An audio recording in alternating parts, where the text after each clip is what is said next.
PM से मुलाकात के बाद एक सुर में बोले सीएम नीतीश और तेजस्वी, कहा बड़े गौर से सुनी गई बात, अब फैसले का इंतजार। केंद्रीय मंत्री पशुपति पारस के आगमन को लेकर प्रिंस राज और सूरजभान सिंह पहुंचे पटना एयरपोर्ट, स्वागत की भव्य तैयारी। बिहार के कई जिलों में बारिश शुरू, राजधानी पटना में भी तेज बारिश, अगले 24 घंटे के लिए अलर्ट जारी।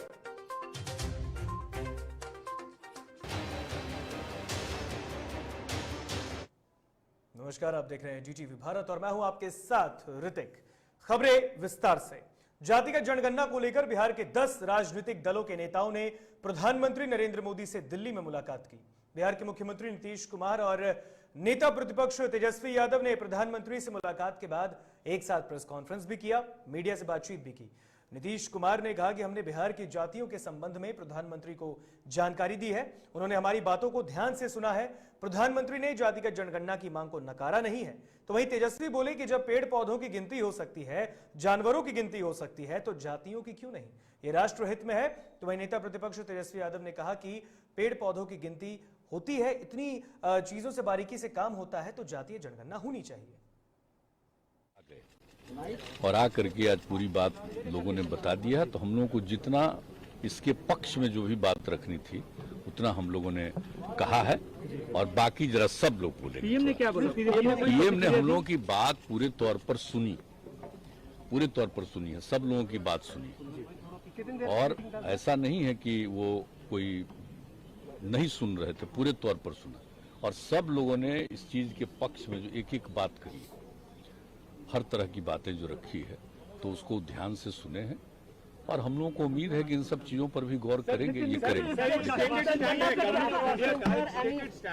जुलाई 2021 का, जिसमें उन्होंने स्पष्ट कह दिया है जाति जनगणना नहीं होगी, गृह राज्य मंत्री के हवाले से यह है, उसी के आधार पर तो हम लोग आप यहाँ मिले। हाँ जी। तो अब इसमें आप लोगों को जब उन्होंने सुना तो क्या कोई प्रतिक्रिया हुई, क्या कोई ऐसा? देखिए, अभी इसके बारे में उन्होंने कोई डिनाई नहीं किया, हम लोगों की बात को डिनाई नहीं किया, हम लोगों की बात उन्होंने सुना, और हम लोगों ने कहा कि इस पर निश्चित रूप से विचार करके इसके बारे में आप निर्णय लीजिए, ये हम सब लोगों ने कहा।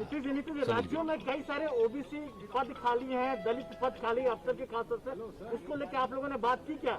देखिए, हम लोगों ने सब तरह की बात की है, schedule caste, schedule tribe, OBC, EBC, minorities, हर तरह की बात हम लोगों ने पूरी बात रखी, बैकवर्ड, सब की तरह की बात नहीं, वो एक एक चीज के बारे में सब बात हम लोगों ने कहा कि एक बार अगर ये हो जाएगा ना जनगणना, तो सब की स्थिति के बारे में जानकारी मिल जाएगी और उचित निर्णय लिया जा सकेगा, क्योंकि अभी जितनी संख्या उस हिसाब से किन्हीं को उसका लाभ नहीं मिल रहा, और फिर क्या स्थिति है उसको जानने के बाद सही मायने में उनके डेवलपमेंट के लिए, उनके हर प्रकार को उनको आगे बढ़ाने के लिए काम। जब खर्चा जब जानवरों के लिए हो रहा है, गिनती के लिए, पर्यावरण के लिए हो रहा है, पेड़ पौधों के लिए हो रहा है, तो आपको पता तो चलेगा कि भाई कौन किस जात के हैं, तभी तो रिजर्वेशन में भी लागू करने में भी लोगों को सहूलियत होगी। तो ये सारी चीजें जो है प्रधानमंत्री जी समय दिया, हम उनको धन्यवाद देते हैं, और बातें हम लोगों के डेलीगेशन की आदरणीय मुख्यमंत्री जी के नेतृत्व में, हम मुख्यमंत्री जी को भी धन्यवाद देते हैं कि हम लोगों के प्रस्ताव को, हम लोगों की मांग पर जो है प्रधानमंत्री जी से समय मांगे, और प्रधानमंत्री जी ने गंभीरता से सुना है। अब हम लोगों को बस इंतजार है निर्णय का, अब सुने तो हैं, अब हम सब लोग की मांग पे प्रधानमंत्री जी को, केंद्र सरकार को निर्णय लेना है, क्योंकि पार्लियामेंट में जो, क्योंकि ऑलरेडी एक बार हो ही चुका था, वो तो। केंद्रीय मंत्री बनने के बाद पशुपति पारस पहली बार पटना पहुंचे, जहां पारस गुट के कार्यकर्ताओं ने उनका भव्य स्वागत किया। बताया जा रहा है कि पशुपति पारस रोड शो करते हुए अपने संसदीय क्षेत्र हाजीपुर जाएंगे। पटना पहुंचकर पशुपति पारस ने प्रधानमंत्री नरेंद्र मोदी का भी धन्यवाद किया। इस दौरान केंद्रीय मंत्री ने कहा कि हम जनता के लिए काम करेंगे।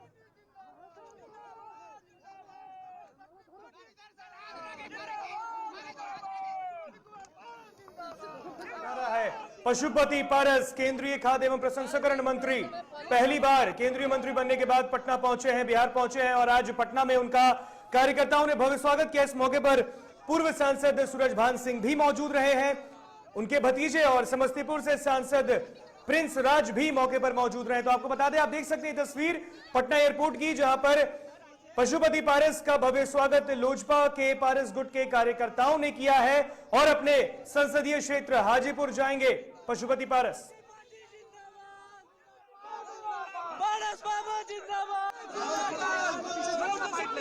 क्या बहुत है, पहली बार मैं आया हूँ, इतना भव्य स्वागत हुआ है। मैं माननीय प्रधानमंत्री जी को तहे दिल से बधाई देता हूँ कि उन्होंने मुझ पर विश्वास किया और पहली बार जीत के जाने के बाद उन्होंने भारत सरकार के मंत्री का पद मुझको दिया और हाजीपुर की जनता का मैं आभार व्यक्त करता हूँ। जनता को काफी आपसे उम्मीद है। हाँ, काफी उम्मीद है और मैं काफी काम भी करूँगा। जो मुझको विभाग मिला है मैं ईमानदारी से निष्ठापूर्वक मैं सेवा करूंगा और हाजीपुर की जनता को मैं विश्वास दिलाता हूँ। हाँ, अभी मैं सीधे हाजीपुर जा रहा हूँ। जाति जनगणना को लेकर कुछ बोलेंगे? जो सर्वदलीय फैसला हो, मुलाकात हुई है, जो सभी लोगों की राय होगी, हमारी भी राय होगी, हमारी पार्टी की भी राय होगी।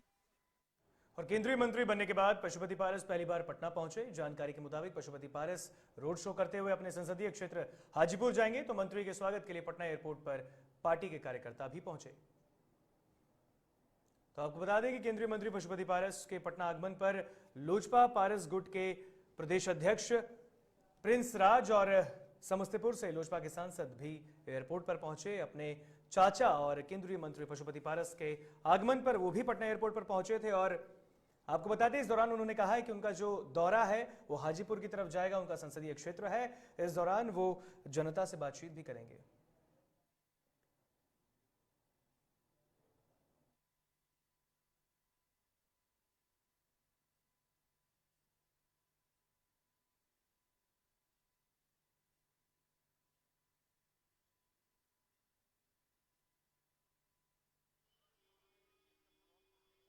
तैयारी है, बहुत जोरों शोर से सभी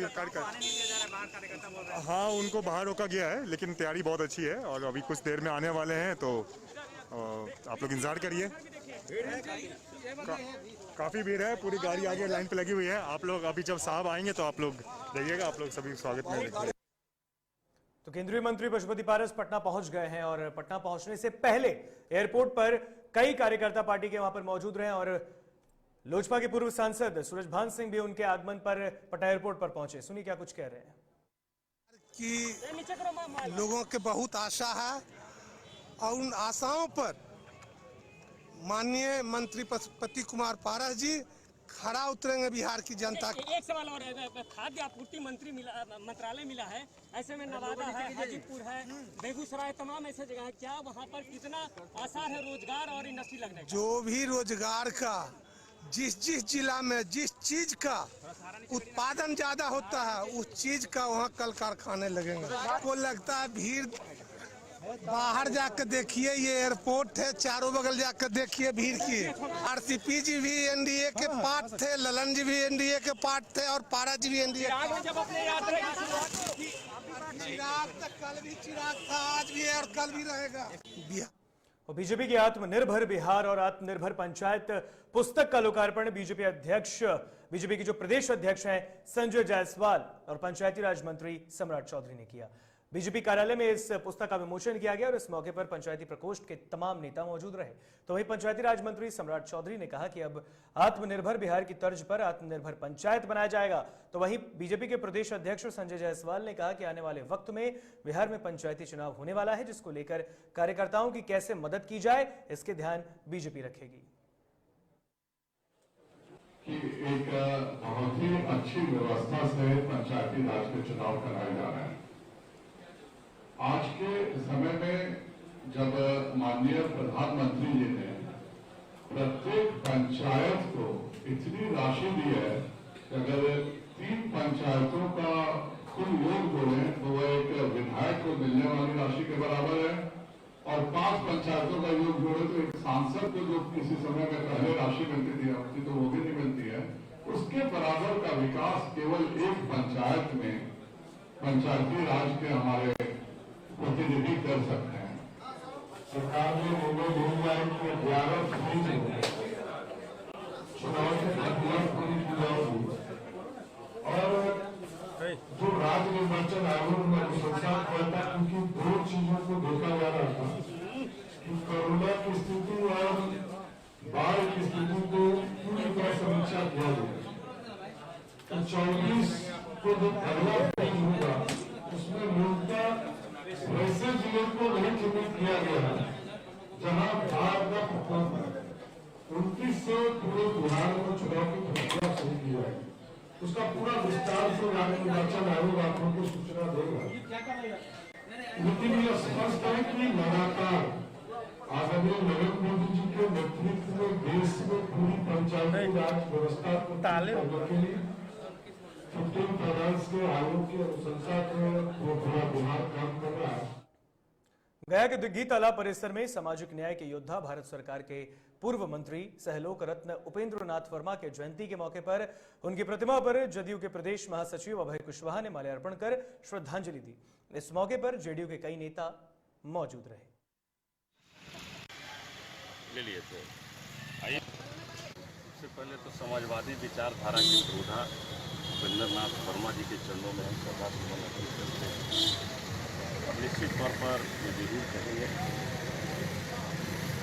कि अमर शहीद उपेंद्र नाथ वर्मा जी समाजवादी विचारधारा और दलित, पिछड़े, अति पिछड़े, कमजोर वर्ग के लोगों के उत्थान के लिए अनेकों तरह का प्रयास करने का काम किया। और हम धन्यवाद देते हैं माननीय मुख्यमंत्री नीतीश कुमार जी को कि उपेंद्र नाथ वर्मा जी की विचारधारा जो उनका सोच था, जो उनका सपना था कि पिछड़े कमजोर वर्ग कैसे उत्थान की ओर जाएंगे, कैसे हर एक वर्ग का, हर एक क्षेत्र का विकास होगा, उस विकास की धारा को माननीय नीतीश कुमार जी 100% पूरा करने का काम कर रहे हैं। खबरें आगे और भी है, लेकिन यहाँ रुकेंगे एक छोटे से ब्रेक के लिए। कहीं मत जाइएगा।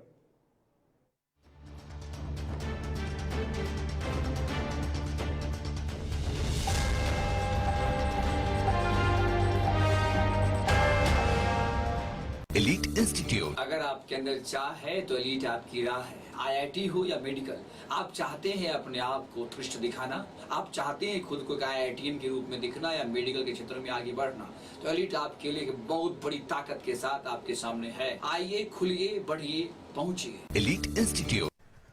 दादी, इतने सारे पापड़ बन गए, क्या करे? कच्चा पापड़, पक्का पापड़, एक्स्ट्रा पापड़, इंस्टा पापड़, टक्कर दादी के छत का पापड़ विद ऑनलाइन प्रेजेंस बन गया धाकड़। फोन पे करके ऑर्डर ही ऑर्डर, सब वाह हो गए इसको खाकर। कच्चा पापड़, पक्का पापड़, चंडीगढ़ टू चेन्नई बढ़िया सापड़। कच्चा पापड़, पक्का पापड़, एक्स्ट्रा पापड़, इंस्टा पापड़। बिजनेस बढ़ाओ इंडिया के फास्टेस्ट 4G के साथ। स्पीड से बढ़ो विद वी गिगानेट। अश्लीलता से दूर, भक्ति से भरपूर, कान फोड़ू नहीं, मधुर वाणी, जिंदगी का सार, राम की कहानी, रामचरितमानस का संपूर्ण पाठ, सुबह और शाम 6:30 बजे देखिए रामायण, सिर्फ और सिर्फ DTV भारत पर।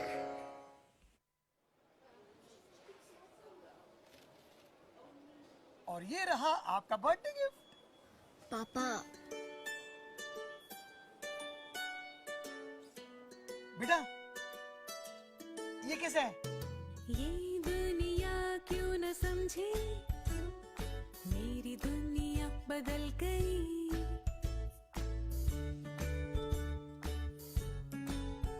और ये देखो पीहू,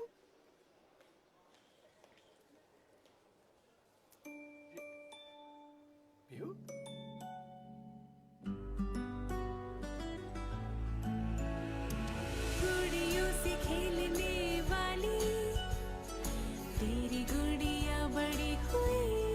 बच्चे कब बड़े हो जाते हैं पता ही नहीं चलता। थोड़ा बड़प्पन दिखाइए। रहो सेफ सैनिटरी पैड से खुद को स्वस्थ और सुरक्षित रखने में इनका साथ निभाइए। सर छुट्टी चाहिए थी। क्यों? गांव के सारे घर कच्चे थे, बाढ़ में ढह गए। मेरा भी। Good morning sir. देखिए, बुनियाद भी पक्की, आपका नया घर भी पक्का, सालों साल चलेगा सर। ठीक है, ले लो छुट्टी।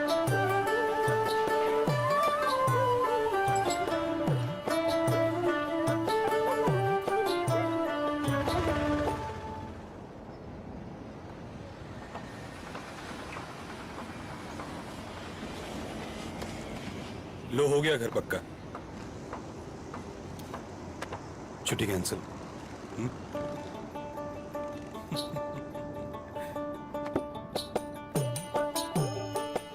सच्ची खुशी वही होती है जिसकी बुनियाद दूसरों की खुशी में हो। कोणार्क, खुशियों की बुनियाद।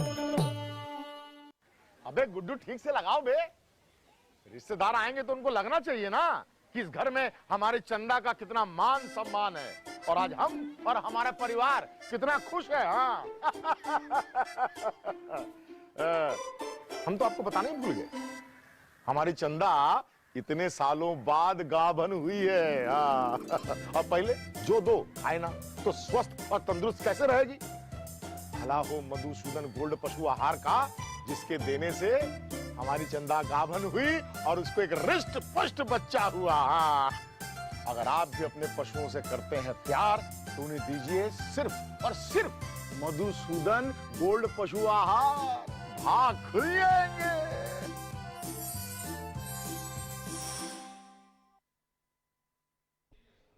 घर चाहिए, मकान चाहिए कि चाहिए दुकान, या फिर चाहिए जमीन जायदाद, वो भी बिना ब्रोकर, बिना कमीशन के, 100% लीगल। अधिक जानकारी के लिए देखिए हमारा खास कार्यक्रम बिल्डिंग बाजार।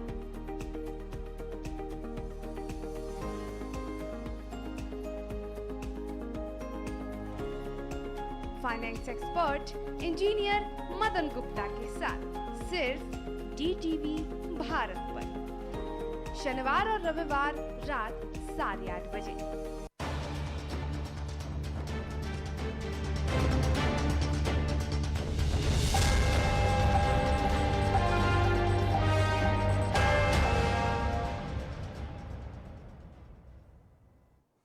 ब्रेक के बाद एक बार फिर स्वागत आप सभी का DTV भारत में। अब बढ़ते हैं खबरों में आगे। कटिहार के बरारी थाना क्षेत्र के सिक्कट गांव में एक युवक को गोली मारकर घायल कर दिया गया।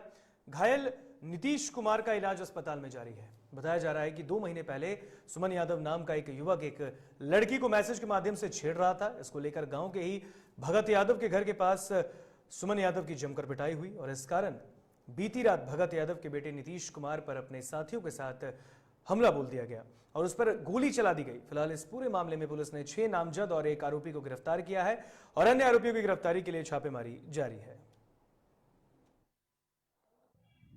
उसको रस्सी से बांध दिया था और भगत यादव के द्वारा भी मारपीट किया था। इसी संबंध उसी टाइम उसके द्वारा धमकी दिया गया था, हम छोड़ेंगे नहीं। विगत रात्रि लगभग 12:30 बजे रात्रि में भगत यादव के यहाँ वही 5-6 आदमी लोग आया और 6-7 राउंड फायर किया और उस फायर में आपको भगत यादव के लड़का जो 14 साल का था नीतीश कुमार, उसको एक गोली लग गई है और वह खतरा से बाहर है। इस संबंध में 1 अभियुक्त की गिरफ्तारी हो गया है।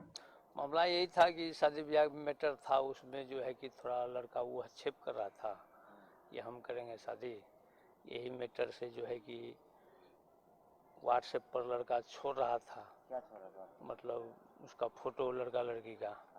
वही मैटर से जो है कि मोबाइल पर देखा गया तो उसको थप्पड़ भी दिया गया। 10 आदमी मारा उसको, 2-4 थप्पड़ करके। पंच मारा है? हाँ, गांव में। और उसके बाद जो है वो क्या किया, 2 महीना के बाद जो है हमरे पर गोली हमला किया रात। आपके ऊपर हमला किया? हाँ। अच्छा। और हम साइड ले लिए, हमारा बेटा को 2 गोली लगा। दरभंगा के केवटी थानाध्यक्ष शिव कुमार यादव पर पीड़िता के साथ गाली गलौज करने के साथ मारपीट करने का आरोप लगा है। पीड़िता के मुताबिक बीते 19 अगस्त को थानाध्यक्ष पुलिस दल बल के साथ पीड़िता के घर पहुंचे और उसके साथ मारपीट की है, जिसके बाद पीड़िता ने एसएसपी से मिलकर मामले के बारे में बताया, जिसके बाद एसएसपी मामले में संज्ञान लेकर आगे की कार्रवाई करने का आश्वासन दिया है। गुंडा इंसाफ हमारा कौन करेगा? आप ही लोग न करिएगा इंसाफ। मतलब गुंडागर्दी किया पुलिस आकर घर में ढुक करके गुंडागर्दी किया है, घर के केमारी को तोड़ दिया। 2:30 बजे रात में घर पे आ गए और सबके साथ घर में घुस गए। मेहमान जो थे, मेहमान को उठा करके ले गए रोड पर। उनके साथ 2-3 आदमी गए तो उनको जो है से बुला करके लाए। कितना आदमी? पुलिस वाले कितने बहुत आदमी थे, 20-25 आदमी थे, बहुत रोड भरा हुआ था। हम लोग के घर पुलिस आए चौकी थाना की, और उसके साथ उसका परमिशन भी था, आखिमारी को तोड़ दिया और घर में घुस गया और सब आदमी का शर्ट बरबर के बच्ची लोग घर में सोई थी, हम लोग सारे पर सोई थी, हम लोग को मारे पीटने धमकावे की पड़ी और गाली भी। बेगूसराय में मामूली विवाद में दो पक्षों के बीच हुई मारपीट में एक पक्ष के आधे दर्जन लोग घायल हो गए। घटना बलिया अनुमंडल क्षेत्र की है, जहां दो पक्षों के बीच किसी बात को लेकर विवाद हुआ। धीरे धीरे विवाद इतना बढ़ गया कि एक पक्ष ने अन्य लोगों के साथ दूसरे पक्ष के घर में लाठी डंडे और लोहे के सरिया के साथ घुसकर तोड़फोड़ शुरू की, जिसका विरोध परिवार के सदस्यों ने किया तो आरोपियों ने परिजनों को भी जमकर पिटा। और इस संबंध में पीड़ित पक्ष ने आरोपियों के खिलाफ थाने में मामला दर्ज करवाया है। पीड़ित पक्ष ने आरोपियों पर शराब के कारोबार का आरोप लगाते हुए कहा कि उन लोगों के द्वारा शराब की अवैध बिक्री की जाती है और इसी का विरोध करने पर आरोपियों ने इस घटना को अंजाम दिया। फिलहाल पुलिस मामले की छानबीन कर रही है। दारू मतलब बेचता है, मेरे घर लोग आया था, मारपीट किया, दारू बेचते रहता है हमेशा, दारू पिए हुए हालत में थे और दारू पीने का विरोध किए थे। हाँ, विरोध किए थे, मतलब मारना पीटना स्टार्ट कर दिया सब। और राखी के दिन एक ऐसी दर्दनाक घटना घटी जो एक बहन को जिंदगी भर सालता रहेगा। भाई को राखी बांधने के बाद उसके कहने पर वो नाक को राखी बांध रही थी। इसी दौरान सांप ने भाई को डस लिया। मामला छपरा का है। यहां कई सालों से सांप को दोस्त की तरह पालने और सांप के काटने पर कई लोगों को मौत के मुंह से निकालने वाले शीतलपुर गांव के युवक की आपको बता दे सांप काटने से मौत हो गई और इस घटना से कोहराम मच गया है। मृतक शीतलपुर गांव निवासी दिगंबर शाह का 24 वर्षीय बेटा मनमोहन शाह उर्फ भुअर था।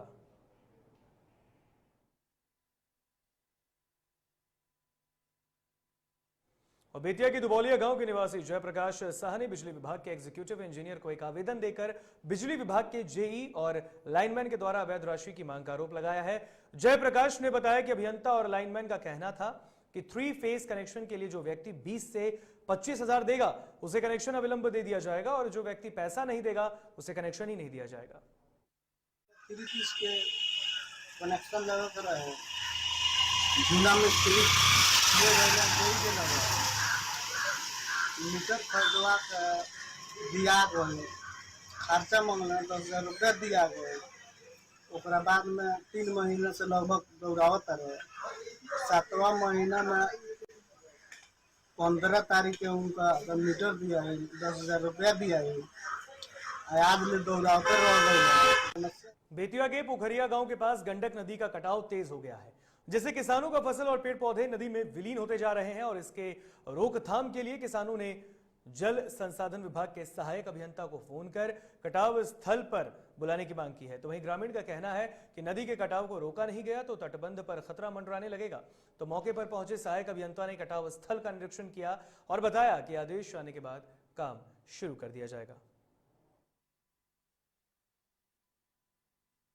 बेतिया के शिवराजपुर पंचायत के वार्ड नंबर 15 में देर शाम खेत घूमने गए एक परिवार के 2 लोगों की नदी में डूबने से मौत हो गई। ग्रामीणों के प्रयास से नदी से मां के शव को निकाला गया, लेकिन बेटी का शव निकालने में ग्रामीण असफल रहे। स्थानीय लोगों ने इसकी सूचना अंचलाधिकारी और पुलिस प्रशासन को दी।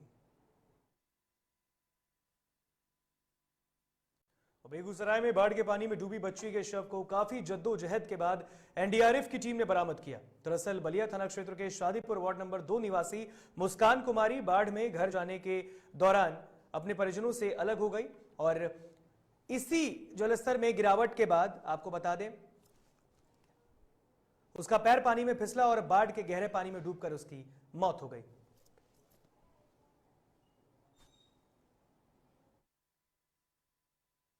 उत्तर बिहार में पिछले एक हफ्ते से कुछ जिलों में हर दिन बारिश की गतिविधियां बढ़ी हैं। मौसम विभाग ने अगले 24 घंटे में किशनगंज, अररिया और सीतामढ़ी में भारी बारिश का ताजा अलर्ट जारी किया है। उत्तर बिहार में पिछले एक हफ्ते से कुछ जिलों में हर दिन बारिश की गतिविधियां बढ़ी। मौसम विभाग ने अगले 24 घंटे में किशनगंज, अररिया और सीतामढ़ी में भारी बारिश का ताजा अलर्ट जारी किया है।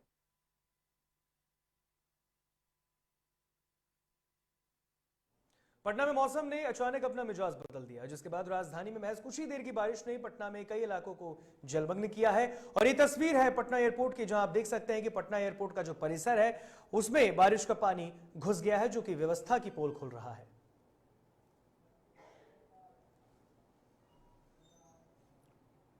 कटिहार में सैलाब के सितम से कोई नहीं बच पा रहा। लगभग 8 प्रखंड के 4 लाख की आबादी बाढ़ से प्रभावित है। कटिहार का कुरसेला थाना भी गंगा कोशी उफान से पूरी तरह से जलमग्न है। पुलिसकर्मियों का कहना है कि वे इस हालात में काम करने को मजबूर हैं। पुलिसकर्मी ड्यूटी तो कर रहे हैं, लेकिन बाढ़ के सितम से वर्दी तक नहीं पहन पा रहे हैं। जी, यहाँ सारा थाना परिषद में जल से बाढ़ के पानी से पूरा भरा हुआ है और हमारा बैरक, खाना बनाना और टॉयलेट बाथरूम सारा पानी भर चुका है। थाना परिसर भी देख रहे हैं कि सारा डूब चुका है और इस वजह से हम लोगों की काफ़ी कठिनाई हो रही है और इसी में साथ में अपना ड्यूटी का कर्तव्य निर्वहन करना पड़ता है। जमशेदपुर में चिकित्सकों की संस्था इंडियन मेडिकल एसोसिएशन IMA की नई कमेटी के लिए चुनाव संपन्न हुआ और इस दौरान कुल 1179 वोटरों में 554 वोटरों ने अपने मत का प्रयोग किया। इस दौरान नई कमेटी के लिए डॉक्टर GC माझी को नए अध्यक्ष के पद पर चुना गया, तो वहीं उपाध्यक्ष पद के लिए डॉक्टर अखौरी मिंटू सिंह को चुना गया।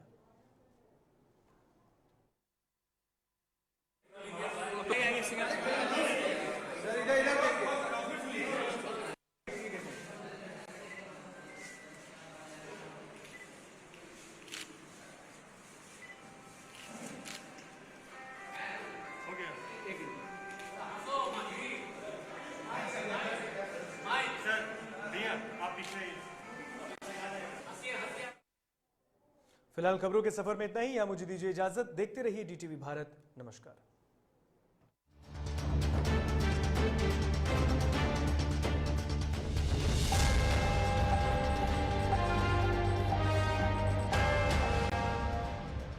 अबे गुड्डू, ठीक से लगाओ बे, रिश्तेदार आएंगे तो उनको लगना